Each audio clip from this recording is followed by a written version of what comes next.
ngayon, talakay naman natin kung ang tanong na makakapagtitiwala ba tayo sa Biblia? O maaasahan ba ang Biblia talaga? Ito ba talaga galing sa Diyos? Magandang tanong yun. Siyempre pa, yung mga pangako ng Diyos, ganda sa pakinig. No? Naman may mga example na ginawa noon na mapagaling sa may sakit, kapansanan, bumukay pa man yung patay para makita na talagang totoo. Pero ano-ano ang ating mga pruweba o ebidensya na ang Biblia ay mapagkakatiwalaan ng salita ng Diyos? Well, may mga tao na nagdududa sa Biblia. Ang iba nagsabi na luma na yan, hindi na angkop yan. Pero ang totoo niyan, kapag pinakapit yung payo ng Biblia, talaga nakakatulong. Halimbawa, yung isang bigay lang tayo example, ang ang masamang kasama ay sumisira sa magagandang ugali. Totoo yan, di ba? Totoo. Una ko rin 15:33 yan. Masang lang yun. Nakikita natin na effective pa rin yung matagal na yan. Pinasulat. Mahigit na 2,000 na mula. Ang ilan ng isang yan ay isinla. Sampo lang yan. Pero kukuha tayo ng mga ilang ebidensya.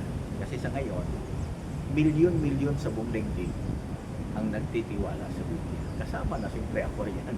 Wala ako ngayon dito kung hindi ako nagtitiwala. Ngayon, ano yung una na patutuon natin na ang Biblia ay mapagkakatiwalaan? Totoo ba talaga ang Biblia? Tama ba talaga ang mababasa natin mula sa banal na kasulatan ito?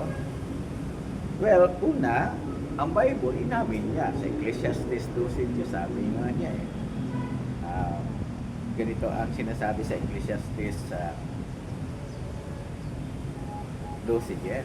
Titingnan natin. Sinikap ng tagapagtipon na makahanap ng magagandang salita at maisulat ng tupak mga salita ng katotohanan. So, hindi na siya pala basta-basta isinusulat dito. Talagang naghahanap ang manunulat na ito ng salita para maisulat ito ng tumpak na mga salita ayon sa katotohanan. Totoo. Kaya, ibig sabihin nito, ang mga mababasa natin sa Biblia, totoo. At ang mga taong binabanggit, nabuhay talaga sila sa yugto ng panahon na kung saan sila ay tinukoy. Ngayon, mayroon tayong isa pang pruweba. Halimbawa, talagang sinaliksik bago isulat, hindi patsamba-tsamba, hindi madalian. Yan ay nasa Lucas 1:3. Lucas 1:3 yan. Ano ba yung nasa Lucas 1:3? Ito yung sulat ni Lucas sa kanyang iginagalang na kaibigan ni Teofilo. May ranggo ito. Kasi kagalang-galang.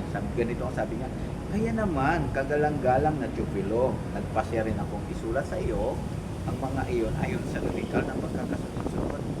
Tapos kung maingat na saliksikin ang lahat ng mga bagay mula sa pasimula hanggang sa makuha ang tumpak na impormasyon. Ano ba talaga yung sabihin ni Thomas? Nung isulat niya ito, talagang sinaliksik niya muna ng gusto. Talagang maingat pa na pagsasaliksik. Careful research. Kasi baka mamaya mali-mali ang sinabi niya. No? Para ngayon, pag sinabi ko na ang mayor sa ngayon ay sila ko na, ay tuli na ako.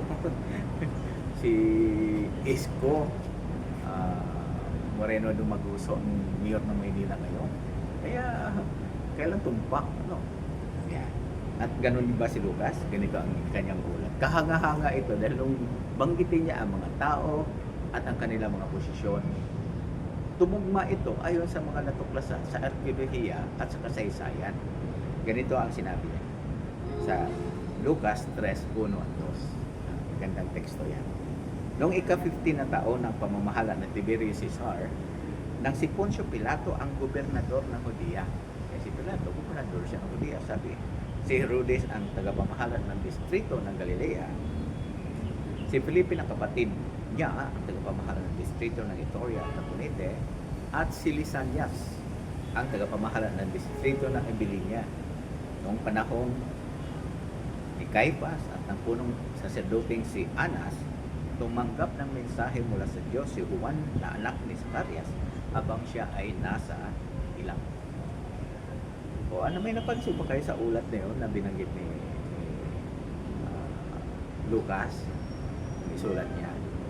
Binanggit niya ang mga tauhan, hindi lamang pati pa nga yung kapanahunan ika-15 taon ng pamamahala ng Tiberius Caesar. May petsa na, may tao pa, at mayroon silang mga posisyon na pinanghahawakan. So, ang punto ay ganito. Noong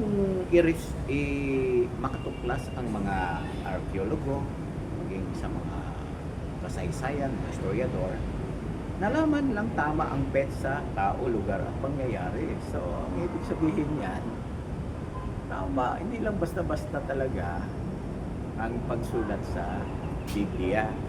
No? Ang pagsulat ni Lucas ay hindi ganun lang. So, yan ang ebidensya natin.